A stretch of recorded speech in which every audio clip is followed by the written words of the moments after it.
মার্কিন যুক্তরাষ্ট্রের green card যারা অভিবাসন প্রত্যাশী আছেন সবার কাছে কারো কাছে স্বপ্নের মতো এবং কারো কাছে ভীষণভাবে আগ্রহের একটা জায়গা। সেইটা আসলে কিভাবে পেতে পারে একজন মানুষ? কতদিন কত বছর আসলে মার্কিন যুক্তরাষ্ট্রে থাকতে হয় গ্রিন কার্ড পাওয়ার জন্য? ধন্যবাদ। গ্রিন কার্ড পাওয়ার জন্য ক্যাটাগরি অনুযায়ী ডিপেন্ড করে। যদি ফ্যামিলি ক্যাটাগরিতে আসেন, যারা বাংলাদেশ থেকে আসছে, তারা বাংলাদেশ থেকে আসার উইদিন 2 উইকস তারা গ্রিন কার্ড পেয়ে যাচ্ছে। তারা ইন্টারভিউটাই হচ্ছে, তাদের গ্রিন কার্ডের ইন্টারভিউ হচ্ছে এবং তারা আসার পরে কেউ 7 দিনেও পেয়ে যায়, কেউ 2 সপ্তাহ লাগে, কারো একটা সময় বেশি লাগে। It's in the process. আর যদি এখানে থাকার অবস্থায় কেউ গ্রিন কার্ডের জন্য ফাইল করে, যদি ফ্যামিলি বেসড পিটিশন হয়, তখন সে অ্যাপ্লাই করার পরে একটা সার্টেন টাইম পরে, হয়তো 6 মাস হতে পারে, 9 মাস হতে গ্রিন কার্ড তার হাতে আসে। এবং যদি অ্যাসাইলাম কেসে কেউ গ্রিন কার্ড উইন করে, তখনও অ্যাসাইলাম উইন করার পরে ধরেন আপনার 6 মাস অথবা 9 মাস পরে গ্রিন কার্ড সে পেতে পারে। প্রত্যেকটা যদি আপনাদের যে ক্যাটাগরি বললাম একটু আগে, যদি EB1 ক্যাটাগরিতে, এক্সট্রাঅর্ডিনারি ক্যাটাগরিতে, এই ক্ষেত্রে হয়তো 9 মাসের মতো লাগতে পারে, আরো বেশিও লাগতে পারে, ডিপেন্ড করে। অনেক সময় ব্যাকলগ থাকাতে আমাদের আমেরিকান ইমিগ্রেশন আপনাদের করোনা পরিবর্তনে ব্যাকলগ আছে, ব্যাকলগ থাকাতে সময় একটু বেশি লাগে, কিন্তু বাকি সব সুযোগ সুবিধা সে পাচ্ছে। এখানে কোনো সুযোগ সুবিধার অভাব হবে না। বাংলাদেশের একদম সাধারণ স্তরের যারা মানুষ আছেন তাদের মধ্যে একটা কনফিউশন থাকে নাগরিকত্ব এবং গ্রিন কার্ড নিয়ে। অনেকে ধরেই বসে নেন যে গ্রিন কার্ড হোল্ডার কিন্তু একজন আমেরিকান নাগরিক। এই কনফিউশনটা যদি আমাদেরকে একটু দূর করে দেন, কারণ একটু জানতে চাই যে কখন একজন মানুষ বুঝতে পারবেন যে সে নাগরিকত্ব লাভের জন্য উপযুক্ত হয়েছেন? ধন্যবাদ ইন্দ্রাণী।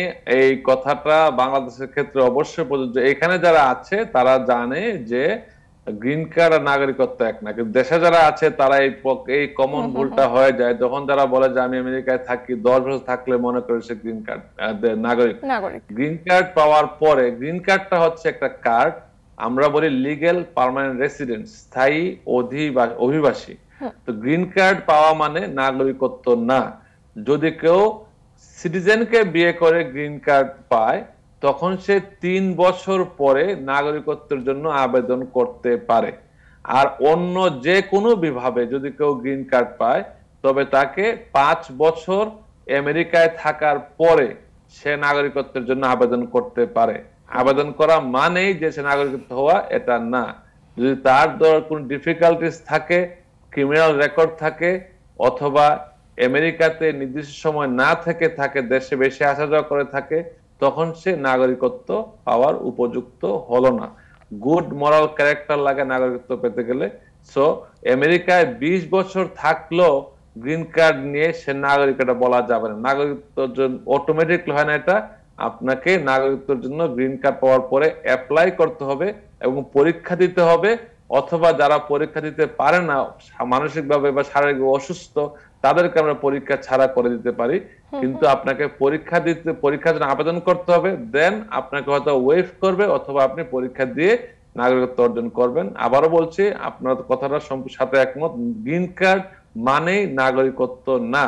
আর নাগরিকরা যে সুবিধা পাচ্ছে, গ্রিন কার্ড সেই সুবিধা পাবে না। যেমন যদি বাংলাদেশে কারোর সাথে যদি আমেরিকান নাগরিকের বিয়ে হয়, নাগরিকত্ব মানে সে আমেরিকান পাসপোর্ট দেখতে হবে তাকে, আমেরিকান পাসপোর্ট আছে কিনা। ব্লু পাসপোর্টটাকে আমেরিকান পাসপোর্ট আপনি দেখলেই বুঝবেন। পাসপোর্ট থাকে সে আমেরিকান নাগরিক, আর যদি আমেরিকান পাসপোর্ট না দেখাতে পারে সে গ্রিন কার্ড।